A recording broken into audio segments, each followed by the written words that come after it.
In the early 1900s, Niels Bohr was convinced that Rydberg's model of the atom, that the atom is like a solar system with a very dense positive nucleus surrounded by orbiting electrons, like planets orbiting a star.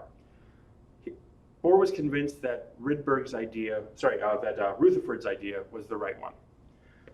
So he attempted to use this solar system model of the atom to explain the spectral line emission that is seen in hydrogen. Hydrogen is the simplest atom.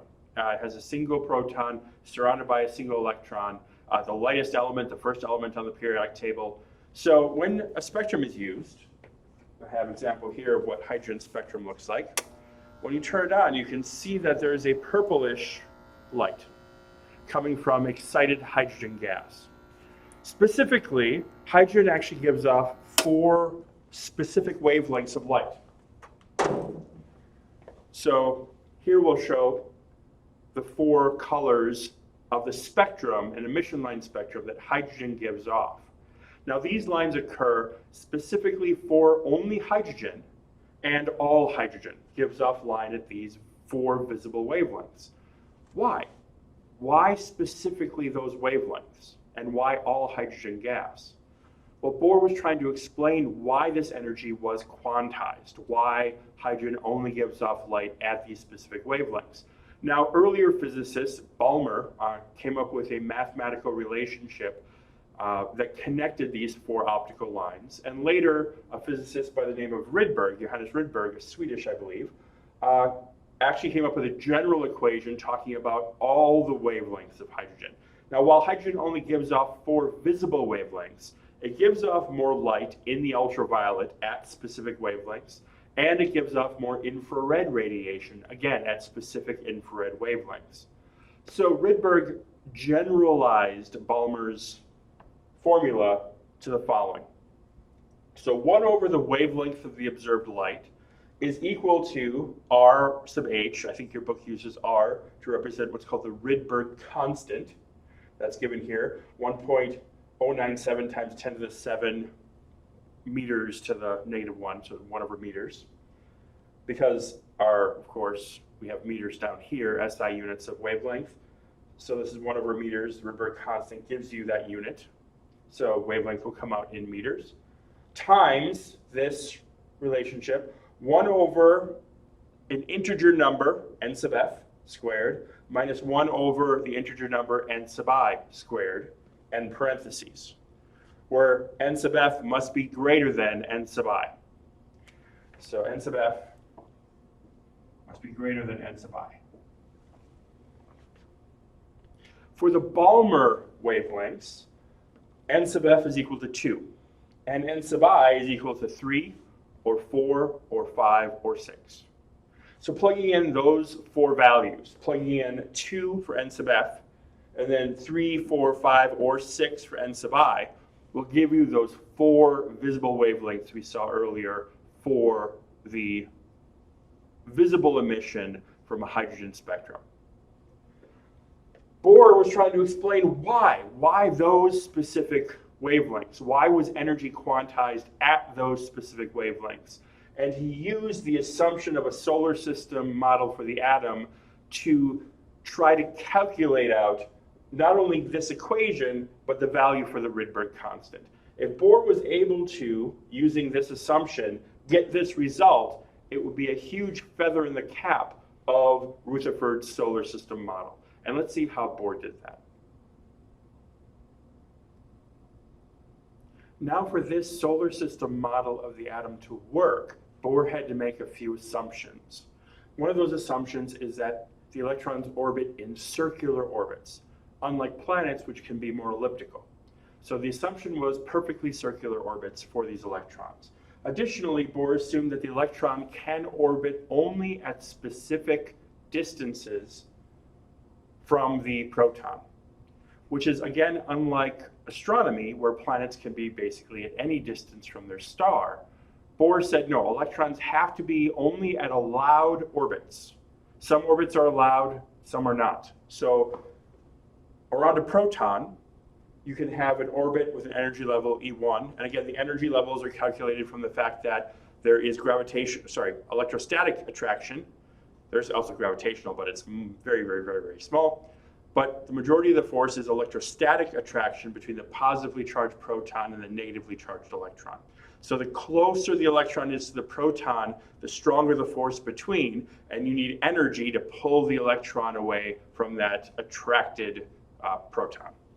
So you have a proton at the center, and the electrons can only exist at specific orbits, which correspond to specific energy levels around that proton. So how does an electron get into an orbit? How does it move out of an orbit? Well, it can jump from one orbit to the next, but to do so, it must change energy.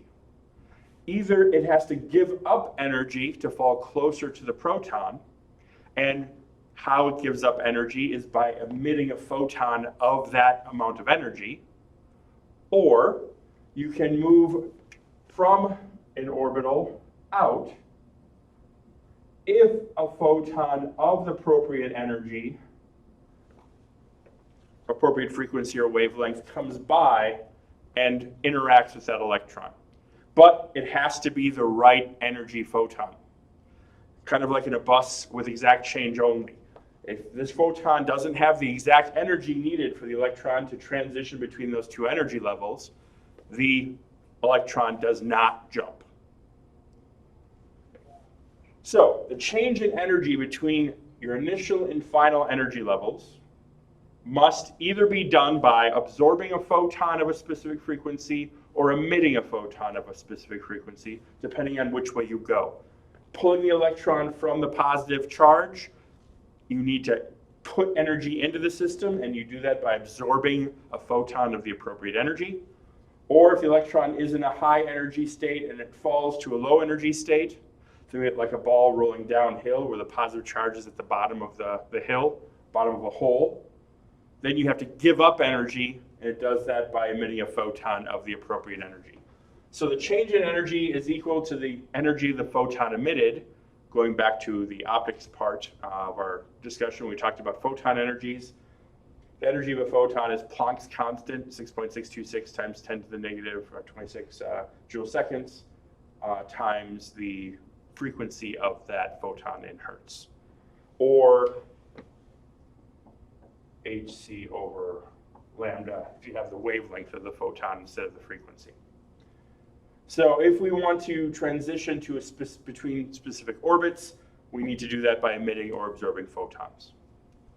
Now, Bohr said that the orbits that are allowed are orbits that have specific allowed values for the angular momentum. Remember, this is an electron spinning around a positive charge, like a planet spinning around a star. When things rotate, when one object rotates about another, there's angular momentum involved. That's back to physics 141. So, Bohr proposed that the angular momentum, given here by the value L, is equal to this quantized value, the mass of the electron, times the velocity of the electron, times the radius of the orbit for whatever energy level you have. So for energy level E1, this is radius R1. For energy level E2, this is radius R2, and so on. That has to be quantized. It has to be some integer number of Planck's constant over 2 pi. So Planck's constant is a constant, h. 2 pi is a constant. N can be 1, 2, 3, 4, 5, 6, 7. Some integer number, non-zero integer number, will give you the angular momentum allowed for the orbit. Now, this assumption of quantized orbital angular momentum works for all hydrogen-like atoms. And what do I mean by hydrogen-like? An atom with a single electron. So hydrogen only has one electron, very much hydrogen-like. Helium, if you take away one of its electrons, has 2 protons surrounded by an electron. It's hydrogen-like. Carbon, with 6 protons, if you take away 5 of its electrons and it only has 1 electron orbiting, it's hydrogen-like.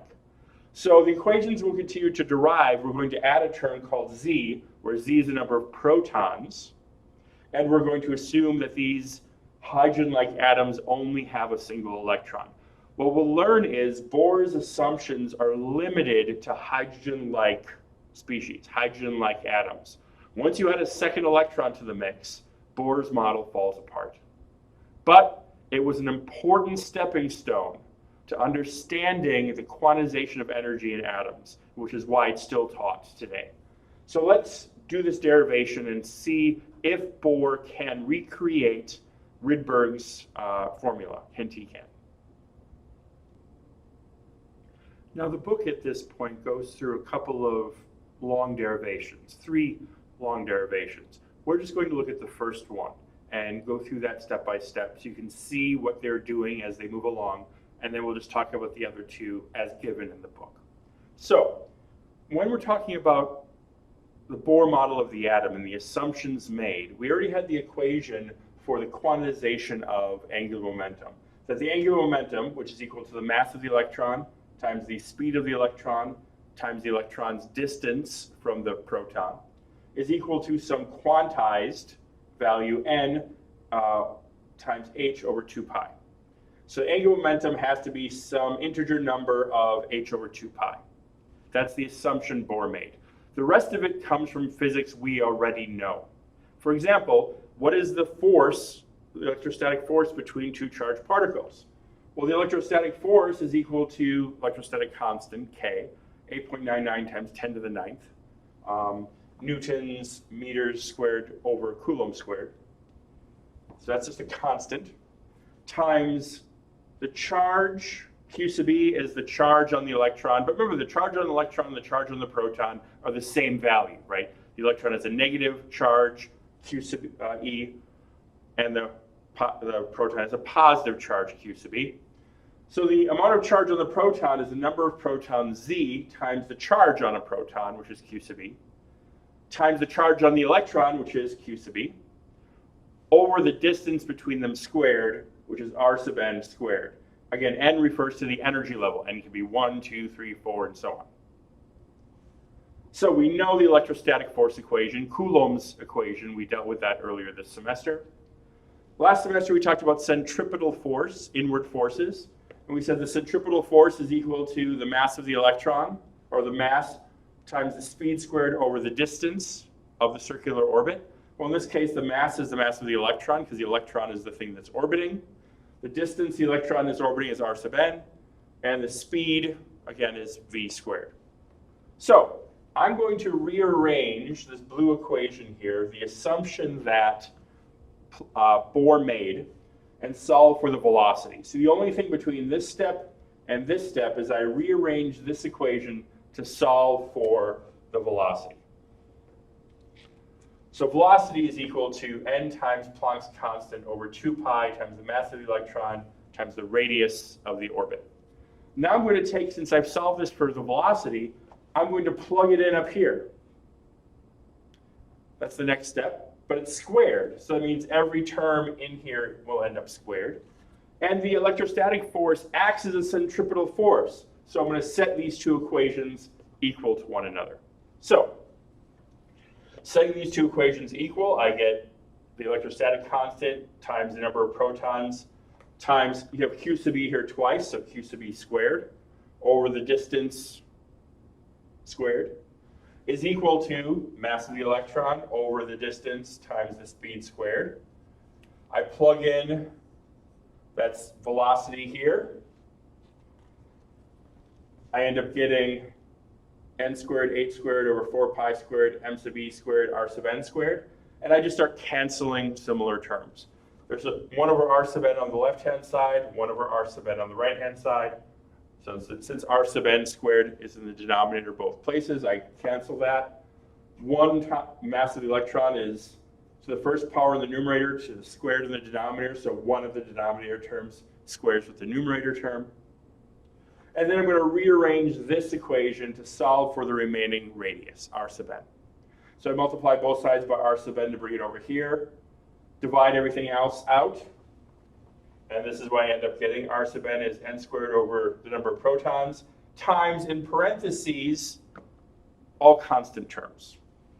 Planck's constant squared times 4 pi squared, the mass of the electron squared, the electrostatic constant squared, the charge on the electron squared. So everything in parentheses is a constant.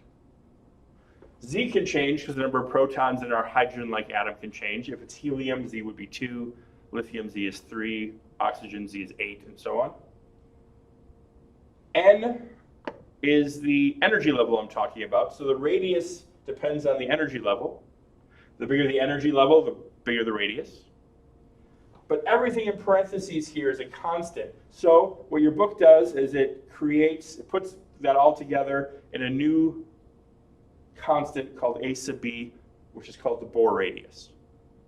So if you plug in these values, and you know these values, they're in your book, plug them all in, it turns out to be about 0.529 times 10 to the minus 10th meters, or about half of a nanometer. That's the first time, really, that an atomic nucleus size was approximated. So the smallest energy level for a hydrogen atom is about half of a nanometer.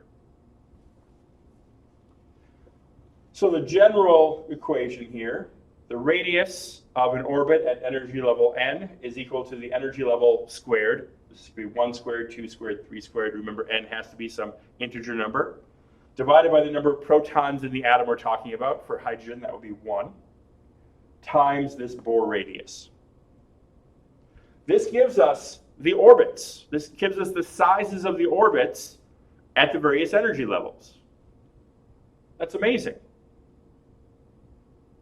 Now, again, that's the derivation saying how big the energy levels are. Your book goes on to talk about, well, now we can assume if we conserve energy conservation, if the potential energy, the kinetic energy of the electron equals the total energy, then we can put in what we know about the potential energy. The potential energy is related to the force, electrostatic potential energy. The kinetic energy is just 1/2 mv squared. We know V. We can plug in all those values to get an energy, and what your book ends up getting is the energy of the nth energy level, the first energy level, second, third, and so on, is equal to minus Z squared. So Z is the number of protons in the atom, over N squared, which is the energy level, times 13.6 electron volts, where N again is 1, 2, 3. So for a hydrogen atom, Z is 1. So this would just be minus 13.6 electron volts over N squared, where N are the different energy states. Now you can plug this into the Rydberg equation. And using the Rydberg equation, you can actually derive the Rydberg constant, and your book does that. It turns out Bohr's model works for hydrogen-like atoms. That is a huge, huge discovery. Bohr was the first, assuming the quantization of angular momentum, to explain why hydrogen gave off wavelengths at the visible wavelengths seen. The 4 visible wavelengths seen, and the ultraviolet, and the infrared. Why hydrogen had those specific emission lines. Because the energy differences, remember delta E is high to low. As the electron jumps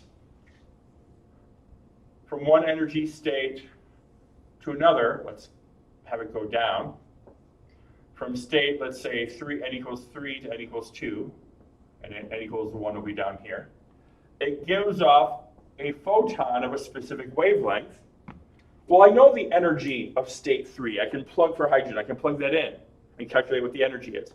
I know the energy for energy state 2. I can plug that in. And the difference, delta E, is equal to h times the speed of light over the wavelength. So from the 3 to 2 jump, I should get a wavelength out of 656.3 nanometers using these equations. 656.3 nanometers. And sure enough, that is the wavelength of the red spectral line in the hydrogen spectrum. I could look at the change from 4 to 2, 5 to 2, and 6 to 2, and I'd see the other 3 spectral lines, the blue-green and then the 2 violet lines in the hydrogen visible spectrum. Huge feather in the cap for the Bohr model of the atom. Problem: when you try to do this with helium, it completely falls apart. Once you have a second electron, or more than one electron, 3 or 4 or 5 electrons in an atom, those electrons also interact with one another, and the simple solar system model doesn't work anymore. More complex, more advanced physics is needed to understand the more complex atoms.